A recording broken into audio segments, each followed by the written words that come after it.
இதே original colour. Original கலர்ல பேச போறேன் போங்க.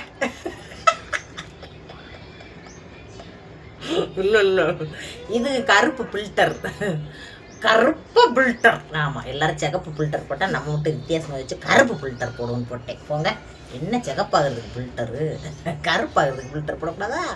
நம்மளே கருப்பு இருந்தா எப்படி? கருப்பாக தான் காட்டுவோம். போங்க. இது யூடியூப்பில் இருக்கிற மிஷின் இதை எடுத்து போடுங்க. இந்த இந்த இதை அது என்ன சொல்லுவாங்க, இந்த ப்ரொஃபஷனையாச்சே என்ன சொல்லுவாங்க, வர மாட்டேங்குது.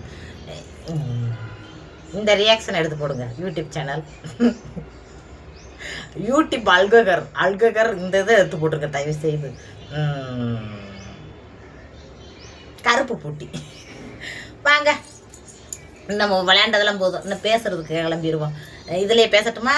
எப்படி பல்லு பளவளன்னு இருக்கு, சிமிக்கி பிள்ளைன்னு இருக்கு, நகையெல்லாம் மூக்கத்தி மின்னுது,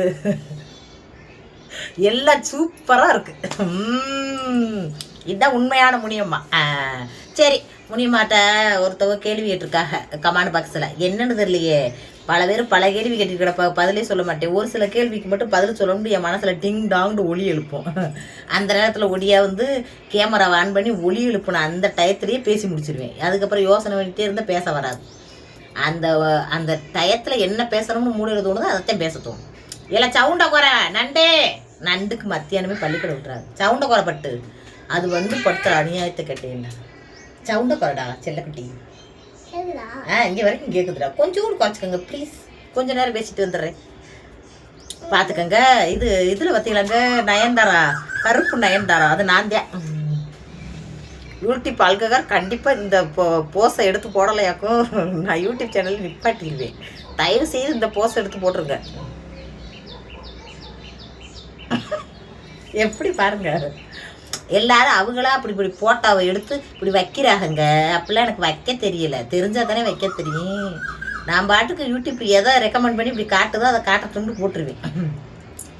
அவங்க கேட்டிருந்தாங்க, ஏக்கா உங்களை மாதிரி சுறுசுறுப்பாக வேலை பார்க்குறதுக்கு எங்களுக்கு ஒரு மோட்டிவேஷன் ஸ்பீச் கொடுங்கக்கா அப்படின்ட்டு.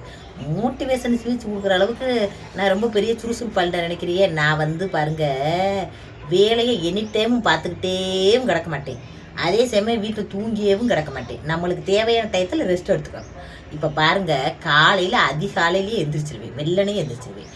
சனி ஞாயிறு 2 நாளும் பார்த்தீங்கன்னா 11 மணி 10 மணி வரைக்கும் கூட தூங்குவேன் காலையில். எங்கள் வீட்டுக்காரர் எழுப்ப மாட்டார். நல்லபடியாக பிள்ளை குட்டியும் அப்படித்தான் என் கூடயே சேர்ந்து தூங்கிடுங்க. ஏன் முடியுமா, நீ 11 மணி தூங்கினா பிள்ளைகளாம் எந்திரிச்சுன்னா என்ன பண்ணுறது அப்படின்னு நீங்கள் யோசிக்காதீங்க. பிள்ளைகள்லாம் என்னைய மாரியே பார்த்துக்கோங்க. சனி ஞாயிறு லீவுகளில் லேட்டாக தூங்கி லேட்டாகவே எந்திரிக்கிங்க. நாங்கள் எந்திரிக்கிறதுக்கு முன்னாடி எங்கள் வீட்டுக்காரர் ஒரு கடையில் ஒரு இட்லி பூரி என்னத்தையே வாங்கி வச்சுக்கிட்டு ஓடிடுவார். எங்கள் அம்மா இருந்துச்சுன்னா, ஒரு வேளை எங்கள் அம்மா தங்கச்சி வீட்டுக்கு போயிருந்தா, எங்கள் அம்மா ஆல்ரெடி எங்கள் வீட்டிலே தான் இருக்கும். அது இருந்துச்சுன்னா காலையில் சோறு குழம்பு ஆக்கி அவங்க வேலைக்கு எடுத்துகிட்டு போயிட்டு மாமியார் மருமையனும் வேலைக்கு எடுத்துகிட்டு போயிட்டு எங்களுக்கு வச்சுட்டு போயிடுவாங்க. மற்ற நாளில் திங்கக்கிழமை இருக்கிறதுல திங்கள்லேருந்து வெள்ளிக்கிழமை வரைக்கும் என் டியூட்டின்னா எப்படி ஆத்தாது வந்து சோறு ஒன்றும் வடித்து வைக்கும். மற்றபடி எந்த வேலையும் பார்க்காது. மற்றபடி இந்த வீடு கூட்டுறது, துணிமணிகளை மடித்து வைக்கிறது, இந்த வேலையில் பார்த்துக்கிட்டு வாசை துளிக்கிறது, அந்த வேலை பார்த்துக்கிட்டு எங்கள் அம்மா இருந்துக்கிறேன். நான் வந்து அதிகாலையிலே எந்திரிச்சு சோறு அம்மா அடிச்சு வச்சுருந்தா அம்மாவுக்கு குழம்பு அவ்வளோவா வைக்க தரல அப்படின்றதுக்காக வைக்காது. வாய்க்கு ருசியாக வைக்கல, நீண்டா நல்லா ருசியாக வைக்கிறதேன்று சரின்ட்டு நான் குழம்பு வைப்பேன். என்றைக்காவது ஒரு நாளைக்கு எனக்கு முடியாத வச்சதுக்கு தான் அம்மா வைக்கி குழம்பு குடுன்னு வச்சு விட்டுக்கிட்டு பள்ளிக்கூடத்துக்கு பிள்ளைகளை பூரா லஞ்சு கட்டி அனுப்பி விட்டுக்கிட்டு சீட்டை செஞ்சு அந்த சீட்டை தயார் பண்ணி அதை பேக்கிங் பண்ணுறதுக்கு ரெடி பண்ணி வச்சுருவேன் ஒரு 10 மணி வரைக்கும். 10 மணிக்கு மேலே உங்களுக்கு வீடியோவை அப்லோட் கொடுத்துட்டு பேசாலும் படுத்து தூங்கிடுவேன். 10 மணிக்கு மேலே படுத்து தூங்கிடுவேன் வீடியோவை அப்லோட் போட்டு விட்டுட்டு. தூங்கிட்டேன்டா ஒரு 10 மணிக்கு போய் படுக்க போகிறேன்டா ஒரு 10:30 ஆயிரும். ஒரு 1/2 மணி நேரம் ஆகும்ல, எப்படியா இருந்தாலும் போனவொன்னு இப்படி கண்ணை மூணு குறுன்னு தூக்கம் வராது. ஒரு 1/2 மணி நேரம் உருவான்னு தூங்குறதுக்கு ஒரு 1/2 மணி நேரம் ஆயிரும். 1/2 மணி நேரத்துக்கு அப்புறம் தூங்கிட்டேன்னு வச்சுக்கோங்க. தூங்கிட்டா எங்கள் வீட்டுக்காரர் டிங் டாங்டு 2 மணிக்கு பெல் அடிச்சாப்புல மணியை ஒழிக்க விட்டுருவார். ஃபோனை பக்கத்தில் வச்சுக்கிட்டே தூங்கிடுவேன். அவர் எழுப்பி விட்டாருன்னா 2 மணிக்கு எந்திரிச்சு வேகத்தில் அவருக்கு சாப்பாடை கட்டி கூடையில் எடுத்துக்கிட்டு பாப்பாவை 3 மணிக்கு வண்டியில் ஸ்கூலில் கூப்பிட போகணும். 2:30க்கு பஸ் ஏறுவேன். இது இங்கேருந்து எங்கள் வீட்டுக்காரர் வந்து அங்கே வந்து பஸ் ஸ்டாப்பில் வந்து என்கிட்ட மத்தியான சாப்பாடை வாங்கிக்கிடுவார். மத்தியானம் சமைச்சு எடுத்துக்கிட்டு போய் மத்தியான சாப்பாடை வாங்கிக்கிடுவார் ஆட்டோவில் வரையிலேயே. அவர்கிட்ட அகனக்குள்ளே கொடுத்துட்டு நேராக ஸ்கூலில் போய் பிள்ளையை கூட்டிக்கிட்டு வேகத்தில் வந்துடுவேன். வந்து கொஞ்ச நேரம் உங்கள்கிட்ட இப்படி உரையாடிட்டு நண்டு, டீ, பால், ஸ்நாக்ஸ் அப்படின்னு ஒன்றா கேட்டுக்கிட்டு இருக்கோம். குளிக்க போகிறேன்டும், பாத்ரூம் போகிறதுண்டும் எல்லா வேலையும் இந்த 3 மணிலேருந்து 4, 5 மணி 2 மணி நேரத்துக்குள்ளே எல்லா வேலையும் பார்க்கும் நண்டு. அது என்னென்ன வேலை பார்க்குதோ அம்புட்டு வேலையும் பார்த்து வச்சுக்கிட்டு பிள்ளைகளுக்கு ஏதாச்சும் ஸ்நாக்ஸுகளை செஞ்சு வச்சுக்கிட்டு ஈவினிங் வந்த உடனே பிள்ளைய சாப்பிடுங்கள்ல. நான் வர்றதுக்கு ஒரு 7 மணி 8 மணி 9 மணி 10 மணி 11 மணி ஒரு ஆயிரும். அதனால் அந்த டயத்தை கனெக்ட் பண்ணி பிள்ளைய நான் எப்படி வரணும் அந்த டயத்தை கனெக்ட் பண்ணி பிள்ளைகளுக்கு சாப்பாடு செஞ்சு வச்சுக்கிட்டு நான் 5, 5:30க்கு மேலே ஆட்டாவை பிடிச்சி வடை கடை போடுறதுக்கு போயிடுவேன். போயிட்டு ஆத்தா வேலை விட்டு வந்து அது கடையில் நிப்பாட்டிக்கிட்டு என்னை வீட்டுக்கு அனுப்பிடும். குடுக்குடுன்னு ஓடு, வீட்டு பிள்ளைகளை போய் பார்க்குறதுக்கு கூடுன்னு என்னை இங்கே அனுப்பிடும். இங்கே வந்துட்டேன்டா எங்கள் வீட்டுக்கார் வேலையை முடித்து மாமியாவும் எங்கள் வீட்டுக்காரும் சேர்ந்து கடையை முடிச்சு வச்சுட்டு 2 பேரும் சேர்ந்தாப்புல வீட்டுக்கு வருவாங்க. நான் அதுக்குள்ளே பிள்ளைகளுக்கு எல்லா வேலையும் முடித்து சாப்பாடு படலாம் போட்டு வீடியோ அப்லோட் பண்ணுறது, இது பண்ணுறது, மானிட்டைசேஷன் பண்ணுறது, இது எல்லா வேலையும் முடிச்சுட்டு நான் வீட்டில் இருப்பேன். இப்படித்தான் ரெகுலராக ஓடிக்கிட்டு இருக்கு. டயர்ட் ஆகிட்டாலும் மனசு, உடம்பு தான் டயர்டாகுது, மனசு டயர்டாகலை. மனசு என்றைக்குமே வந்து ஓடணும். நம்ம வாழ்க்கையில் எப்படியாவது முன்னேறணும். ஏதாச்சும் ஒரு குறிக்கோள் வேணுமுங்க. வாழ்கிற காலம் வரைக்கும் சந்தோஷமாக நம்ம வாழ்ந்துட்டு எதை தான் அனுபவிக்கணுமோ எல்லாத்தையும் அனுபவிச்சுட்டு சேலை சட்டை திங்கிறது உங்குறது எல்லாம் வாங்கி திண்டுவிட்டு நம்ம வாட்டுக்கு போகணும் அப்படின்ற மனநிலையில் இருக்கிறவங்களுக்கு எப்படி நம்ம அறிவுரை சொன்னாலும் மூளையில் போய் எட்டவே எட்டாது. அவங்க அப்படித்தான் வாழணும்னே நினைப்பாங்க. யார் அறிவுரையும் கடுப்பாக தெரியும், எரிச்சலாக இருக்குச்சு, இதுக்கு ஒரு வேலை இல்லாமல் பேசிட்டு கிடக்குண்டு அவங்க அதே இதில் தான் இருப்பாங்க. வேறு மாற்றமே கிடையாது. அதே சமயம் நம்ம வாழ்க்கையில் எப்படியாவது முன்னேறிடணும் அப்படின்னு நினச்சி ஓடுறவங்க எந்த அறிவுரையுமே தேவையில்லை. அவங்களுடைய மூளையில கொண்டே ஓடிக்கிட்டே இருப்பாங்க. ஏன்னா நம்மளுடைய எண்ணமும் செயல்பாடும் நம்ம வாழ்க்கையில் முன்னுக்கு வந்துடணும் அப்படின்ற ஒரு இதை கொண்டு தானே ஓடிக்கிட்டு இருக்கு. அதனால நம்ம என்ன செய்யணுன்ற எண்ணம் ஓடிக்கிட்டே இருக்கும். நம்ம உடம்பு தான் டயர்டாகுமே தவிர மனசு டயர்டாகுது. கை வலி இன்னமும் வந்து பார்த்துக்கோங்க, வீக்கை வந்து இன்னும் வந்து வத்த கிடையாது. ஆனாலும் மருந்து மாத்திரைகளை எடுத்துக்கிட்டு லேசாக வலி விட்டுருச்சுன்னா அதிகமாக மாவு பிணைக்கிறதுக்கு மாவை பிணையும் இல்லை கடினமாக அம்மாவை கொஞ்சம் பிணைஞ்சு இது பண்ணி விட்டுருவேன். உருட்டி தேய்க்கிற வேலையில் அம்மாவால் பண்ண தெரியலை. அதனால அந்த வேலையை நான் தேய்ச்சிருவேன். அந்த மாதிரி வேலைகளை பார்த்துக்கிட்டே இருப்பேன். எனக்கு உடம்பு முடியலை, நான் படுத்துக்கிற போகிறேன் அப்படின்னு ரெஸ்ட் எடுக்கிற நேரத்துகளில் நான் கொஞ்சம் நேரம் ரெஸ்ட் எடுக்கிற நேரத்தில் எடுத்துக்கிட்டு அப்புறம் என் வேலையை வந்து கடன்னு பார்த்துருவேன். வேகத்தில் பார்ப்பேன். வேலையுமே சுறுசுறுப்பாக வேகமாக பார்ப்பேன். ஒரு குறிப்பிட்ட இப்போ 8 மணிக்கு எங்கள் அம்மா 7 மணி 7:30 6 மணிக்கெலாம் எழுந்திரிச்சிடுவேன். நான் ஒரு 7:30க்கு எழுந்திரிச்சிட்டாலும் ஒரு அரை மணி நேரம் லேட்டாக எழுந்திரிச்சிட்டாலும் அந்த அரை மணி நேரம் லேட்டு வேலையை வேகமாக பண்ணிடுவேன். கிடுகிடுண்டு சும்மா அடுப்பில் வச்சுக்கிட்டு காயை நறுக்கிக்கிட்டு அப்படியே தனித்தனியாக எல்லாத்தையும் நறுக்கி வச்சுக்கிட்டு அப்புறம் போய் சமைச்சிக்கிட்டு அப்படிலாம் இருக்க மாட்டேன்.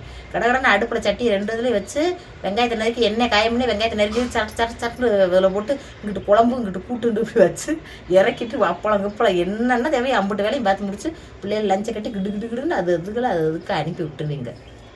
அதுக்கப்புறம் அஸ்ஸாண்டு செத்த படுத்து இருந்துருச்சு. அதுக்கப்புறம் கடகடன்னு வேலையை போய்கிட்டே இருப்பேங்க. இப்படித்தான் நான் வாழ்க்கையில் ஓடிக்கிட்டே இருக்கேன். இது வந்து என்ன மோட்டிவேஷன் பிச்சா இல்லைன்னுலாம் எனக்கு தெரியாது. ஆனால் வந்து என் வாழ்க்கையில் வந்து எப்படியாவது முன்னுக்கு வந்துடணும் அப்படின்ற எண்ணம் என் மனசுக்குள்ளே இருக்கு பார்த்துக்கோங்க. அதுதான் உண்மையிலேயே இந்த யூடியூப்புக்குள்ளே வந்து ஒரு மாதம் ஒரு 10,000 ரூபா சம்பளம் எடுத்துன்னு வச்சுக்கோங்களேன். ஒரு 2000 3000 5000 6000 இதுகளுக்கு போய் ரைஸ் மில்லுகள்லேயும் மற்ற இடத்துகளையும் போய் வேலை பார்க்குறதுக்கு பொம்பளை எவ்வளோ கஷ்டப்படுதாங்க உங்களுக்கு தெரியாது இல்லை. வேலை பார்க்குற பொம்பளைகிட்ட கேட்டு பாருங்களே, அப்படி கஷ்டப்படுதாங்க. அவங்ககிட்ட போய் ஒருத்தர்கிட்ட பேச்சு கேட்டுக்கிட்டு ஒருத்தர் ஏச்சு கேட்டுக்கிட்டு ஒருத்தர் விடச்சு உங்களுக்கு மனசுக்கே பிடிக்காட்டாலும் பல்ல கட்டிக்கிட்டு வேலை பார்க்கணுமுங்க பொம்பளைங்க. ஆனால் என்ன நம்ம இதுக்குள்ளே இருந்துக்கிட்டு ஒரு மாதம் ஒரு 5000 ஒரு 8000 ஒரு 9000 ஒரு $100 ஒரு $100 ஒரு மாதம் சேர்த்துட்டேன்டா. அதுலேருந்து ஒரு 10,000 கிடைக்குதுன்னா அந்த 10,000 வச்சு பிள்ளைகளுக்கு ஏதோ ஒரு பீஸ் கட்ட ஏதோ நம்மளால் முடிஞ்ச நம்ம புருஷனுக்கு ஒரு உதவியாக இருக்கும். அப்படி நினச்சிட்டே இதில் பேசிட்டு கிடக்கணும் தவிர ஃபேமஸ் ஆகிடணும், நம்ம பெரிய ஃபேமஸாக உலகத்துக்கு தெரிஞ்சு வந்துடணும் அப்படிலாம் என் மனசுக்குள்ளே எந்த எண்ணமும் சத்தியமாக கிடையாது. ஆனால் வாழ்க்கையில் முன்னேறிறதுக்கு இது ஒரு வழிகாட்டுதலாக இருந்துருமா, கடவுளே முருகா எனக்கு வழிகாட்டி விடுங்கய்யா அப்படித்தான் இதில் வந்து பேசிக்கிட்டு கிடைக்கேன். என்னத்தையும் நீங்களும் பார்த்துக்கிட்டு நல்லா பேசுகிற முடியுமா, நல்ல கருத்துக்களை பேசுகிற இன்றைக்கெல்லாம் பள்ளிக்கூடத்துக்கு போனேன். பூஜாவுக்கு 6ஆம் கிளாஸ் சேர்க்கறதுக்கு ஹையர் செகண்டரி சேர்க்கறதுக்கு வந்து கையெழுத்து போட்டு போங்கண்டாக அங்கே போனேன். அங்கே இருக்கிற மேடம் பார்த்துக்கிட்டு இது ஒரு நிமிஷம் இருங்க, உங்களை மாதிரியே என்னப்போ இனிப்பாவா இப்போத்தான் வந்தேன், கொஞ்சம் ஒரு 5 நிமிஷம் ஒரு பேசிட்டு வந்து இனிப்பா பண்ணி கொடுத்துட்றேன். கேசரி பண்ணி தரேன். ரவை நீ தான் போய் வாங்கிட்டு வரணும் கடையில். இப்போ வேணாம், இப்போ மத்தியான நேரம் ரொம்ப வெயில் அடிக்குது. ஒரு நிமிஷம் நான் பேசிட்டு வந்து நான் போய் வாங்கிட்டு வரேன், உடனே கூட்டிகிட்டு போய்.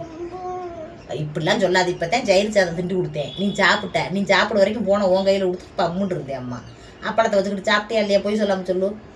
சாப்பிட்டியா இல்லையா? சாப்பிட்ட 5 நிமிஷம் கூட ஆகலை. ஒரு நிமிஷம் பொருள் நான் பேசுனதே வந்ததே உனக்கு கேசரி எடுத்தேன்.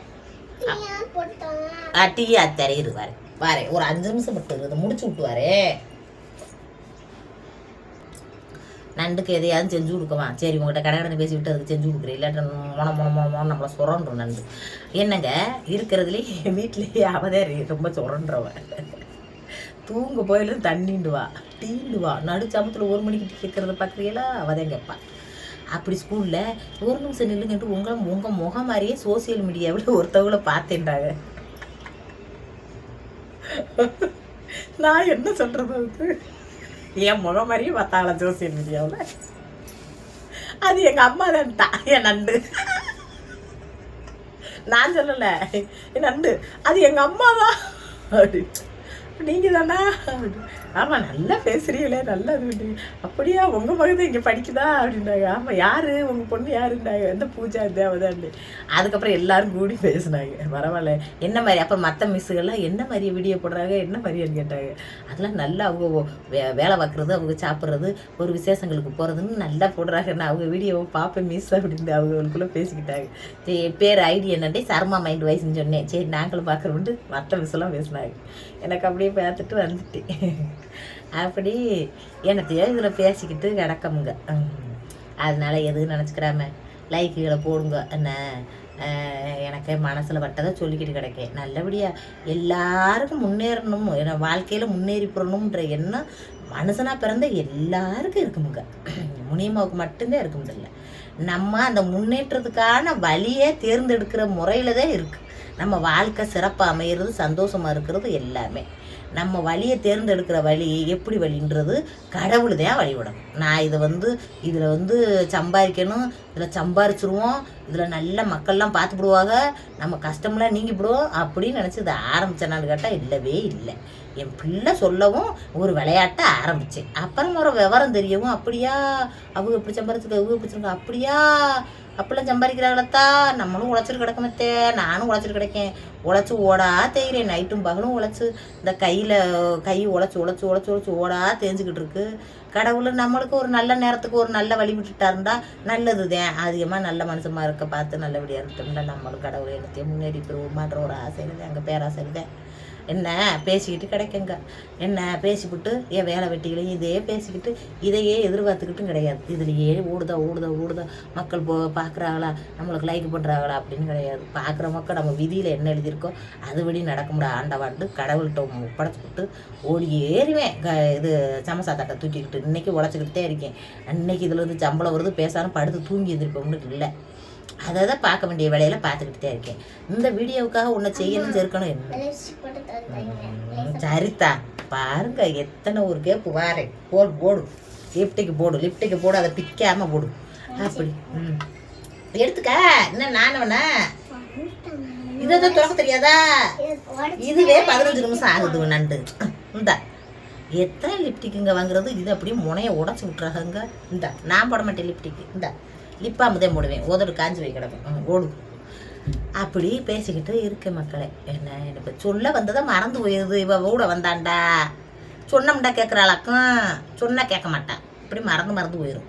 பேசுறதுக்கு அப்படியே பேச விட்டாவில மூலையில் இருக்கிறத பூரா பேசுவேன். நானே அழிஞ்ச முளைக்காரி. ஒரு நேரம் பார்த்துட்டு மறுநேரம் கேட்டாங்கண்டா அப்படியா உங்கள்கிட்ட தான் பேசுனேன்னாட்டு கேட்பேன். அந்த அளவுக்கு மறந்த முளைக்காரி. எப்படி இருக்கு? நல்லா இருக்கா அந்த கலரு? மறுபடியும் போஸு. ஏண்டா எந்த இடத்துல போஸ் எடுத்து போடும்னு தெரியாது அந்த யூடியூப்பு. ஆல்கஹால் எதையாவது ஒன்று போட்டுறாம இதை போட்டுருங்க. ஆல்கஹால் எதையோட போட்டு ஆசையை பாருங்க. அப்படி போய்கிட்டு இருக்கு. இதை நம்பிக்கிட்டே நான் கிடக்க மாட்டேன். உழைக்கணும், சம்பாரிச்சுக்கிட்டு இருக்கணும். என்ன நம்ம வேலையை நம்ம பார்க்கணும். கடவுள் நம்ம தலையெழுத்தில் நீ இப்படித்தான் வாழ போகிறேன்னு எழுதி இருந்துச்சுன்னா அதை யாராலும் மாற்ற முடியாது. என்ன யாரும் எந்த இதுகளாலும் மாற்ற முடியாது. நம்ம நல்ல எண்ணத்தோடு நம்ம உண்மையத்தோடு இருந்தோம்னா அந்த உண்மைத்தன்மைக்குரிய பலனை கடவுள் தருவார். அப்படி நினச்சிக்கிட்டு வேலையை பார்த்து கிடக்கேன். சரி இன்றைக்கி வடக்கடை உண்டு, நான் போயிட்டு வரட்டுமா? படையை போட மணி ஆயிடுச்சு. இன்னும் கேசரி கிண்டிக்கிட்டு கேட்டுக்கிட்டு இருக்கு. 12 மணிக்கே ஸ்கூல் விட்டுறாங்க. இன்றைக்கி தூங்கலும் இல்லை ஒன்றும் இல்லை. வெள்ளனைக்கு எழுந்திரிச்சிட்டேன் 12 மணிக்கு. 11:30 எழுப்பி விட்டாரு. போய் பிள்ளையை கூட்டிகிட்டு வந்துட்டு இருக்குது சாப்பாடு தயிர் சோறு திண்டி கொடுத்தேன். மறுபடியும் இன்னும் வேணுமா? கேசரி வேணுமா? டீ வேணுமா? ஒன்றுக்கும் ஆர்டர் போட்டு போகுது. நண்டு வந்து இன்னும் மற்ற பிள்ளைகளாம் வரலை. அவங்கெல்லாம் வர்றதுக்கு முன்னாடி அடுப்பு பற்ற வச்சு விட்டு கேசரியை கிண்டி கொடுத்துப்புட்டு அந்த கேசரியை கிண்டிட்டேங்கன்று உங்கள்கிட்டையும் காட்டிவிட்டு அப்படியே ஓடிடுறேன். எதுவுமே நான் என்ன நடத்துகிறேனோ அதை மட்டும்தாங்க உங்கள்கிட்ட போடுறேன். வீடியோவில் இதே தான் பார்க்குறாங்க. இதுக்காகவே நம்ம கிளம்பி ஒரு இடத்துக்கு போகணும் அப்படிலாம் கிடையாது. என்ன இப்படியே ஊர் சுற்றிக்கிட்டே இருக்க, எப்போ வடை விடுறீங்கலாம் கேட்குறீங்களே. ஏங்க நான் சாயந்தரம் தானே வடை விடுறேன். பகல் நேரத்துகளில் நம்ம என்னென்ன வேலை பார்க்க வேண்டியது இருக்கோ, விசேஷங்களுக்கு போக வேண்டியது இருக்கோ, போயிட்டு சாயந்தரமாக வடையை போட வந்துடுவேன். அந்த பட்டு சிலையெல்லாம் அவுத்தாங்கிட்டு வீசி எரிஞ்சிட்டு எப்பவும் போல் அழுக்கு சிலைக்கு மாதிரி போட ஆரம்பிச்சிருவேன். வேலையை 10 மணிக்கு தான் இருக்கேன். வேலை பார்க்காம என்னால் இருக்க முடியாது. நம்ம உழைப்பு தான் நம்மளுடைய சொத்து. அதிர்ஷ்டம்லாம் அது எப்போ வரும் எப்போ போகும்னு சொல்ல முடியாது. அது கடவுள் விதிச்ச விதி.